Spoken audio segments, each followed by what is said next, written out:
നമസ്കാരം. പ്രധാന വാർത്തകൾ.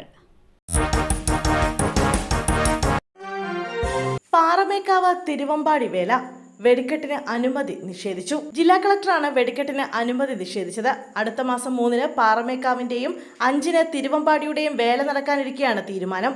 പുതിയ കേന്ദ്ര സ്ഫോടക വസ്തു ചട്ട നിയമമാണ് വെടിക്കെട്ടിന് അനുമതി നിഷേധിക്കാൻ കാരണമായത്. ജനങ്ങളുടെ ജീവനും സ്വത്തിനും അപകടകരമല്ലാത്ത വിധം വെടിക്കെട്ട് നടത്തുന്നതിനുള്ള ഭൗതിക സാഹചര്യമില്ലെന്ന് ജില്ലാ കളക്ടർ ചൂണ്ടിക്കാട്ടി. വിഷം കഴിച്ച നിലയിൽ വീടിനുള്ളിൽ ചികിത്സയിലായിരുന്ന DCC ട്രഷറർ NM വിജയനും മകനും മരിച്ചു. വിഷം കഴിച്ച നിലയിൽ ആശുപത്രിയിൽ പ്രവേശിപ്പിച്ച വയനാട് DCC ട്രഷറർ NM വിജയനും മകൻ ജിജേഷും മരിച്ചു. കോഴിക്കോട് മെഡിക്കൽ കോളേജിൽ ചികിത്സയിലിരിക്കെയാണ് മരണം. വൈകിട്ട് 6:30യോടെയായിരുന്നു ജിജേഷിന്റെ മരണം. പിന്നാലെ വിജയന്റെയും മരണം സ്ഥിരീകരിക്കുകയായിരുന്നു. ചൊവ്വാഴ്ചയാണ് NM വിജയനെയും മകനെയും വിഷം കഴിച്ച നിലയിൽ വീടിനുള്ളിൽ കണ്ടെത്തിയത്. സുൽത്താൻ ബത്തേരി സഹകരണ ബാങ്ക് നിയമന ക്രമക്കേട് വിവാദം ചർച്ചയിൽ നിൽക്കെയാണ് ഇരുവരെയും വിഷം കഴിച്ച നിലയിൽ കണ്ടെത്തിയത്. ശബരിമലയിൽ വൻ സുരക്ഷാ വീഴ്ച. സന്നിധാനത്തെ ഹോട്ടൽ ജീവനക്കാരൻ അറസ്റ്റിൽ. ശബരിമല സന്നിധാനത്ത് അനധികൃത മദ്യവിൽപ്പന. 4.5 ലിറ്റർ വിദേശ മദ്യവുമായി ഹോട്ടൽ ജീവനക്കാരൻ പിടിയിലായി. കൊല്ലം കിളികൊല്ലൂർ സ്വദേശി ബിജു ആണ് പോലീസിന്റെ പിടിയിലായത്. 51 വയസ്സായിരുന്നു. സന്നിധാനത്തേക്ക് മദ്യമെത്തിയത് ഗുരുതര സുരക്ഷാ വീഴ്ചയാണെന്ന് രഹസ്യാന്വേഷണ വിഭാഗം വിലയിരുത്തി. ഏറെ നാളായി സന്നിധാനത്ത് മദ്യവിൽപ്പന നടക്കുന്നുണ്ടെന്നാണ് കണ്ടെത്തൽ.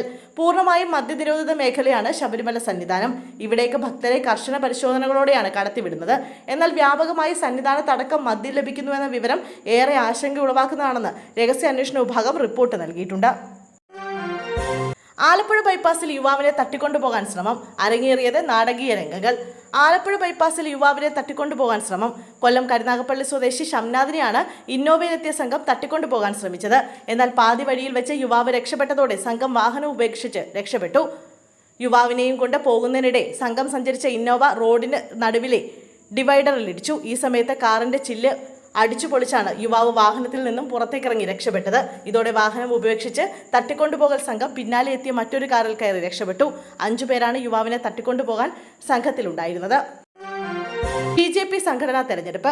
5 വർഷം പൂർത്തിയായവർക്ക് വീണ്ടും മത്സരിക്കാം. കെ സുരേന്ദ്രനും ബാധകം. BJP സംഘടനാ തെരഞ്ഞെടുപ്പിൽ മത്സരിക്കാൻ ഏർപ്പെടുത്തിയ നിയന്ത്രണത്തിൽ ഇളവ്.